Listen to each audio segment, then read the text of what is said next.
Friends, நான் உங்கள் மோனி. நம்ம இன்னைக்கு பார்க்க போகிறது மீன் குழம்பு தான். நம்மளில் யாருக்கு தாங்க மீன் குழம்புனா பிடிக்காம இருக்கும்? நம்ம சேலத்து மாம்பழம் சாப்பிட்ருவோம். இன்னைக்கு சேலத்து மீன் குழம்பு எப்படி செய்யலாங்கிறது வாங்க வீடியோக்குள்ள போய் பார்க்கலாம். மசாலுக்கு ரெடி பண்ணுறதுக்கு ஒரு வானலியில் 2 ஸ்பூனு நல்லெண்ணெய் சேர்த்துக்கோங்க. எண்ணெய் சூடானதும் 1 ஸ்பூன் சீரகம், 1 ஸ்பூன் மிளகு சேர்த்து லைட்டாக வறுத்துக்கோங்க. வறுத்ததுக்கப்புறமா இதில் உரிச்ச பூண்டு 10 சேர்த்துக்கோங்க. இதையும் லைட்டாக வதக்கி விடுங்க. வதக்கி முடித்தோடனே இது கூடவே ஒரு 20 சின்ன வெங்காயத்தை சேர்த்துக்கோங்க. மீன் குழம்புனாலே சின்ன வெங்காயம் தான் நம்மளுக்கு நல்ல டேஸ்ட்டு கொடுக்கும். இந்த சின்ன வெங்காயத்தை சேர்த்து நல்லா வதக்கிக்கோங்க. இதை வதக்கி முடித்தோடனே இது கூடவே ஒரு 1/4 மூடி தேங்காயை கட் பண்ணி அதையும் இதில் சேர்த்துக்கோங்க. சேர்த்து இப்போ இது எல்லாத்தையும் சேர்த்து நல்லா வதக்குங்க. வதக்குனதுக்கப்புறமா இது கூட 2 தக்காளியை கட் பண்ணி அதையும் இதில் சேர்த்து நல்லா வதக்கிக்கோங்க.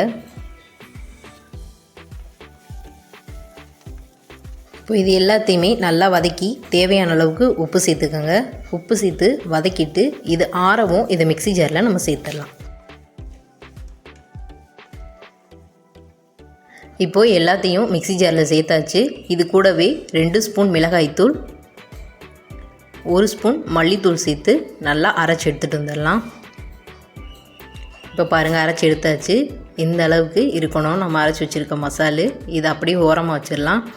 மண்பானையில் தேவையான அளவுக்கு நல்லெண்ணெய் சேர்த்துக்கோங்க.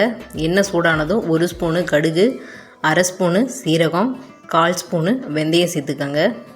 இது கூடவே 20 சின்ன வெங்காயத்தை கட் பண்ணி அதையும் இதில் சேர்த்து நல்லா வதக்கிக்கோங்க. இது கூடவே பூண்டு எடுத்துக்கோங்க. சின்ன பூண்டாக இருந்துச்சுன்னா 10 எடுத்துக்கோங்க. பெரிய பூண்டாக இருந்தால் 8 பூண்டு எடுத்துக்கோங்க. தேவையான அளவுக்கு கருவேப்பிலை சேர்த்து அது வதங்குறதுக்கு தேவையான அளவுக்கு உப்பு சேர்த்து வதக்கிக்கலாம். வெற்றி படியில் மேலே போகும்போது கீழே திரும்பி பார்க்கவே பார்க்காதீங்க. உங்களுடைய இலக்கை அடையிற வரைக்கும் அது உங்களுக்கு உறுதுணையாக இருக்கும். இப்போது எல்லாம் நல்லா வதங்கிடுச்சு. இது கூடவே ஒரு தக்காளியை கட் பண்ணி அதையும் இதில் சேர்த்து வதக்கிக்கலாம். இப்போது ஒரு பவுல் எடுத்து நம்ம அரைச்சி வச்சுருந்த மசாலா எல்லாத்தையுமே இதில் சேர்த்துடலாம்.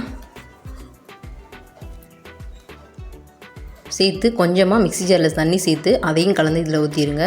ஒரு பெரிய லெமன் சைஸ்க்கு புளியை ஊற போட்டு அதை கரைச்சி அதையும் இதோடு சேர்த்துடலாம். இப்போ எல்லாத்தையும் நல்லா கரைச்சி ஓரமாக வச்சிடலாம்.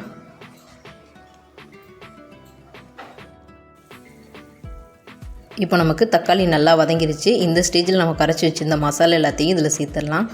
சேர்த்து நல்லா கலந்து விட்டுருங்க. இது கூடவே 1/2 ஸ்பூன் மஞ்சள் தூள், இதுக்கு தேவையான அளவுக்கு உப்பு சேர்த்து நல்லா கலந்து விட்டுருங்க.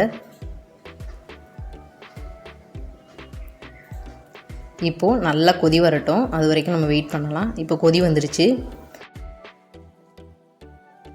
இதில் 1/2 கிலோ மீன் எடுத்து நான் வாஷ் பண்ணி வச்சுருக்கேன். அந்த மீனை ஒவ்வொன்றா இதில் சேர்த்துடலாம். இதில் நீங்கள் எந்த மீன் வேணாலும் சேர்த்துக்கலாம். நான் சாலை மீன் எடுத்திருக்கேன். இதை ஒன்றொன்னா இந்த குழம்புல சேர்த்துக்கலாம்.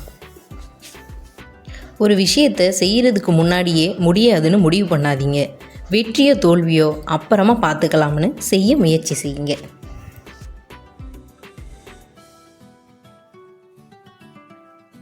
இப்போ இதில் எல்லா மீனையும் சேர்த்தாச்சு.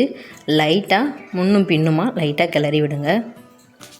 இப்போ நல்லா கொதி வரட்டும். கொதி வந்துருச்சு. இங்கே பாருங்கள், மீன் நல்லா வெந்து வந்திருக்கு. இந்த ஸ்டேஜ் வந்தோடனே இதில் ஒரு 1/4 ஸ்பூனு வெந்தயத்தூள் சேர்த்துக்கலாம். சேர்த்து லைட்டாக கலந்து விட்டுருங்க. கலந்ததுக்கப்புறமா அடுப்பு ஆஃப் பண்ணிடலாம். ஒரு குழிக்கரண்டியில் ஒரு 1/4 கரண்டிக்கு நல்லெண்ணெய் எடுத்து அதை நல்லா சூடு பண்ணிக்கோங்க. சூடானதும் நம்மளோட குழம்புல கொஞ்சம் கொஞ்சமாக அதை ஊற்ற ஆரம்பிங்க. தள்ளி நின்று ஊற்றணும், இல்லைன்னா அவங்க மேலே திரிச்சிரும். அப்படியே இந்த கரண்டியை உள்ளே விடுங்க. ஒரு சவுண்டு கேட்கும். அந்த சவுண்டு வந்ததுக்கப்புறமா கரண்டியை உள்ளே விட்டு லைட்டாக ஒரு கிளறி குழம்பை இறக்கிடலாம்.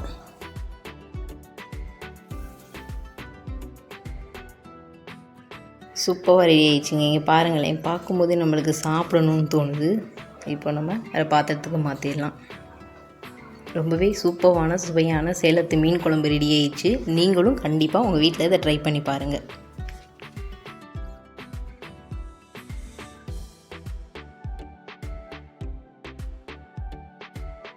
நாமும் இதன் சுவையை அறிய வேண்டுமா? நீங்களும் இதை செய்து மகிழுங்கள்.